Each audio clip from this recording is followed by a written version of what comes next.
In through the nose, out through the mouth as you breathe out, just letting everything go.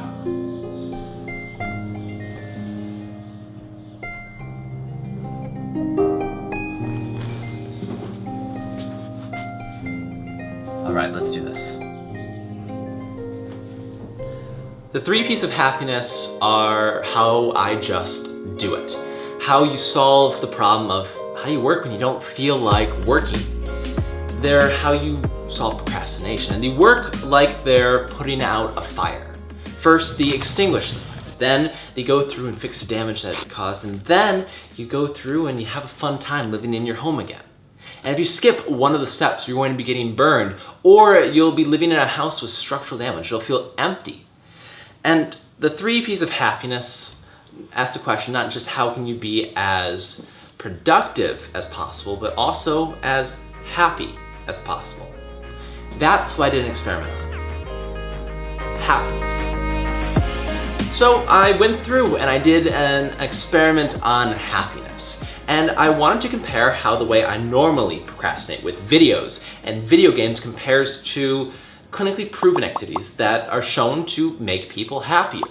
And I needed to measure my happiness using some sort of test. So I used the Authentic Happiness Inventory from the University of Pennsylvania. And I noted how I felt after each activity. I noted that some activities made me feel different than others, that working out would make me feel different than singing to my favorite song.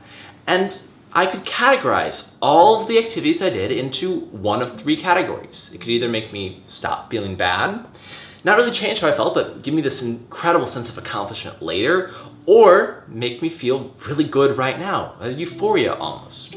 And I call these 3 categories peace, progress, and play, the 3 P's of happiness.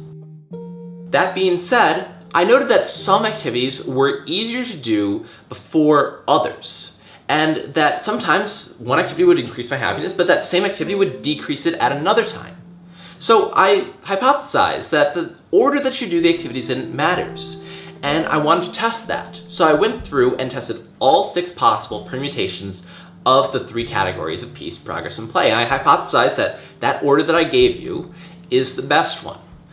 And that's what I found, actually. That gave me the highest score on the Authentic Happiness Inventory after doing the same activities in that order versus the other orders. That makes sense. That is how it should be. You get clear, and then you work while you're clear, and then you reward yourself for that work, and that makes you happy. And I also noted that if you didn't do it in that order, your happiness score could actually decrease. And I think about it like rewarding a kid with candy before dinner. If you give him the candy before dinner, it's going to be like ruining his appetite, and it's going to make anything less than that sweet treat taste like a disappointment. Side note, Taste Like a Disappointment is actually my band name. So peaceful activities, these are ones that you use to stop feeling bad, a way to get calm. I categorize things like working out, meditating, and journaling into this category. Progressive activities are ones with a long-term goal associated with it. They are things like blogging, for example, writing an essay, or things like what I'm doing right now, filming, or you could have something like practicing guitar, trying to get better at that as a progressive activity. The last category, playful activities, these are the ones that most people think about when they think about rewards or having a fun time. Things like singing, dancing, flirting with strangers, or watching videos. They all fit into this category.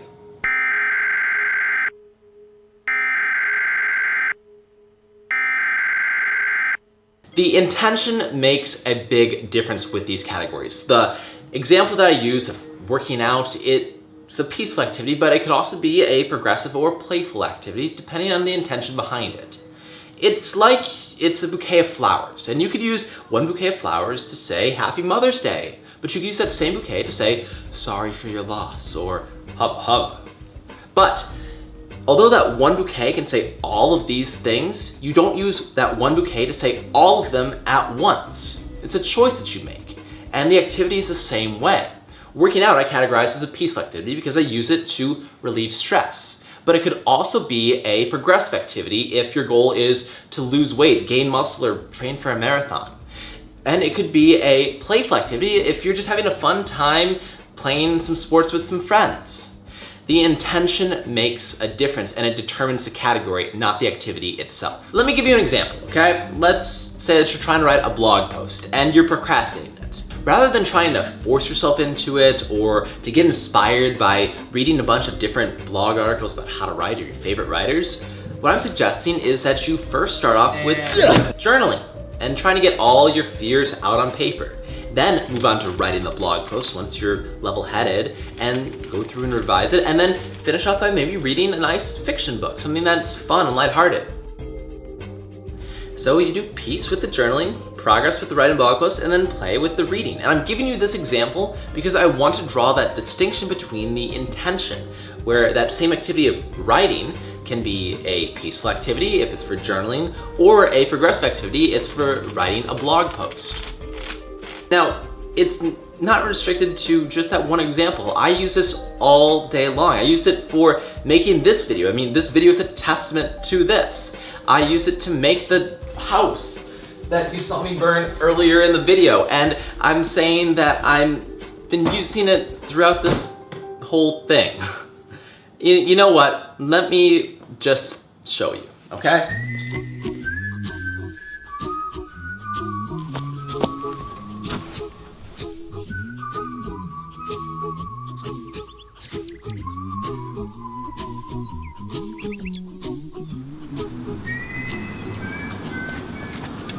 What I'm saying is the idea that you need to feel good in order to do good work is a fool's gambit. Instead, feeling okay is good enough. And as always, thanks for getting better.